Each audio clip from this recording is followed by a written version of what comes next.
TVS Apache RDR 310 টিভিএসের সবচেয়ে শক্তিশালী এবং ফিচার্স লোডেড বাইক। এই বাইকটি আজ থেকে প্রায় 1 বছর আগে ভারতের বাজারে লঞ্চ করা হয়েছে। আর সুপার অ্যাগ্রেসিভ লুকস এবং দমদার পারফরমেন্সের কারণে ভারতের বাজারে এই বাইকটি খুবই জনপ্রিয়তা পেয়েছে। আর বাংলাদেশে যেহেতু এখন হায়ার সিসির প্রিমিয়াম বাইকগুলোর জনপ্রিয়তা ধীরে ধীরে বাড়ছে, তাই এই বাইকটি খুব শীঘ্রই বাংলাদেশের বাজারে লঞ্চ করবে টিভিএস। আজকের ভিডিওতে আমি আপনাদেরকে জানাবো Apache RDR 310 full specifications, ready pickup, top speed, ভারতের বাজারে বর্তমান বাজার মূল্য, বাংলাদেশে কবে নাগাদ লঞ্চ করা হবে এবং বাংলাদেশে লঞ্চের পরে এই বাইকটির আনুমানিক বাজার মূল্য কত হবে তা সম্পর্কে। তো চলুন আর কথা না বাড়িয়ে ভিডিওটি শুরু করা যাক। এই বাইকটির সবচেয়ে আকর্ষণীয় দিক হচ্ছে এটার ইনস্ট্রুমেন্ট ক্লাস্টার বা স্পিডোমিটার। বাইকটিতে ব্যবহার করা হয়েছে ফুল ডিজিটাল কালার এলসিডি প্যানেলের ইনস্ট্রুমেন্ট ক্লাস্টার বা মিটার, যেখানে RPM meter, speedometer, odometer, trip meter, gear position indicator, service reminder, ABS indicator, side stand cutout, turn by turn navigation সহ এমনিতে তো সকল বেসিক ইনফরমেশন শো করে। আর টিভিএসের বাইকগুলোতে সাধারণত অ্যাপ বা ওয়াইফাইয়ের মাধ্যমে মোবাইল ফোন কানেক্ট করা যায়, কিন্তু এই বাইকটিতে শুধু মোবাইল ফোন নয়, গোপ্রো ক্যামেরাও কানেক্ট করতে পারবেন আপনি। আর সেখানে কল অ্যালার্ট এবং এসএমএস অ্যালার্ট সহ সকল বেসিক ইনফরমেশন পেয়ে যাবেন। এমনকি আপনার ফোনে কে কল করছে সেটাও এই মিটারে শো করে। আর এগুলো ছাড়াও এই বাইকটিতে traction control, launch control, quick shifter, cornering, ABS, slipper clutch, wheelie control, cruise control, climate control সহ সকল হাইটেক ফিচার্স ব্যবহার করা হয়েছে। আর এই বাইকটিতে আছে 5টা রাইডিং মোড, যেগুলো হলো urban mode, racing mode, rain mode, track mode এবং সুপার মোটো মোড। আর এগুলোর মধ্যে সুপার মোটো মোডে বাইক সবচেয়ে বেশি পাওয়ার আউটপুট করে, কিন্তু এই মোডে বাইকের পিছনের এবিএস কাজ করা বন্ধ করে দেয়। যাই হোক, বাইকটির সামনে ব্যবহার করা হয়েছে এরকম super aggressive looking full LED bulb সেটআপের হেডল্যাম্প। আর এই বাইকটিকে সামন থেকে দেখতে অনেকটা ইয়ামাহা MT-09 এবং সাইড থেকে দেখতে ডুকাটি স্ট্রিট ফাইটার V4 এর মতো লাগে। বুঝো না এই ব্যাপারটা। যাই হোক, বাইকটির পিছনে ব্যবহার করা হয়েছে এরকম স্পোর্টি এলইডি টেইল ল্যাম্প।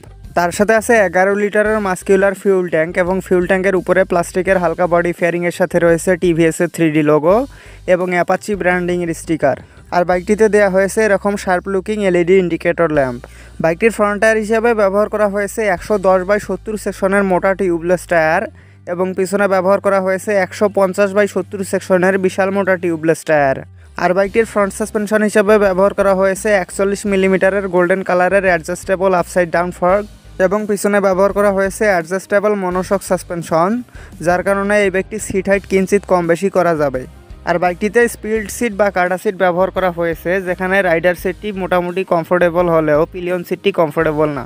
এবং বাইকটির মিনিমাম সিট হাইট 800 মিলিমিটার এবং ওজন 169 কেজি, যার ফলে এই বাইকটি কমফোর্টেবলি চালাতে হলে আপনার হাইট কমপক্ষে 5 ফিট 4 ইঞ্চি হতে হবে। তবে একটু কম হলেও চালাতে পারবেন, কিন্তু কমফোর্টেবলি চালাতে পারবেন না। বাইকটির ব্রেকিং সিস্টেম হিসেবে সামনে ব্যবহার করা হয়েছে 300 মিলিমিটারের ডিস্ক ব্রেক এবং পিছনে ব্যবহার করা হয়েছে 240 মিলিমিটারের ডিস্ক ব্রেক। তার সাথে আছে ডুয়াল চ্যানেল এবিএস। তবে সুপার মোটো মোডে বাইকের পিছনের এবিএস কাজ করা বন্ধ করে দেয়। যাই হোক, এবার চলে আসি এই বাইকটির মেইন পয়েন্ট, ইঞ্জিনে। টিভিএস অ্যাপাচি আরডিআর 310 ইঞ্জিন হিসাবে ব্যবহার করা হয়েছে 4 স্ট্রোক সিঙ্গেল সিলিন্ডার 4 ভালভের লিকুইড কুলড DOHC BS6 কমপ্ল্যান্ডের ফিউল ইনজেক্টেড ইঞ্জিন, যেটার ইঞ্জিন ডিসপ্লেসমেন্ট 312.12 সিসি। আর এই ইঞ্জিনটি সর্বোচ্চ 35.08 হর্স পাওয়ার @9700 RPM এবং 28.7 নিউটন মিটার টর্ক @6650 RPM উৎপাদন করতে সক্ষম।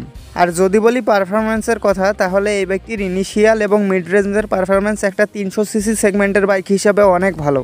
মানে এই বাইকটি যদি আপনি চালান, তাহলে ইনিশিয়ালে মনে হবে না আপনি একটা 300 সিসি সেগমেন্টের বাইক চালাচ্ছেন, মনে হবে 400 বা 500 সিসি সেগমেন্টের।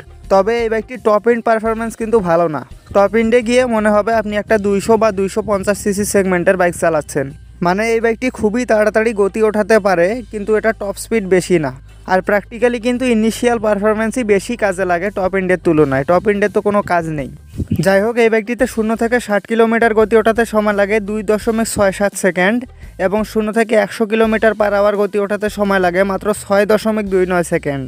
মানে এটার রেডি পিকআপ খুবই ভালো।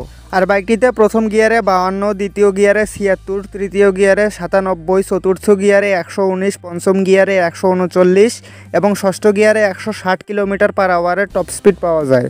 এবং বাইকটির ফিউল সাপ্লাই সিস্টেম হিসেবে ব্যবহার করা হয়েছে FI অর্থাৎ ফিউল ইঞ্জেকশন সিস্টেম। আর টিভিএস দাবি করে প্রতি লিটার পেট্রোলে 35 কিলোমিটার পথ যাবে। তবে ভারতীয় কিছু রিভিউ দেখে বুঝলাম এটা প্রতি লিটার পেট্রোলে 28 থেকে 30 কিলোমিটার পথ যায়। এখন আসল কথা, এই বাইকটি বাংলাদেশের বাজারে কবে নাগাদ লঞ্চ করা হবে এবং এটার দাম কত রাখা হবে। দেখুন, বাংলাদেশের বাজারে কোনো হায়ার সিসির বাইক লঞ্চ করতে হলে সেটা বাংলাদেশে ম্যানুফ্যাকচারিং বা অ্যাসেম্বল করতে হয়।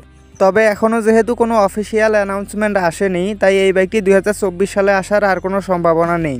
কিন্তু এই বাইকটি 2025 সালের মার্চ মাসের দিকে বাংলাদেশের বাজারে চলে আসতে পারে।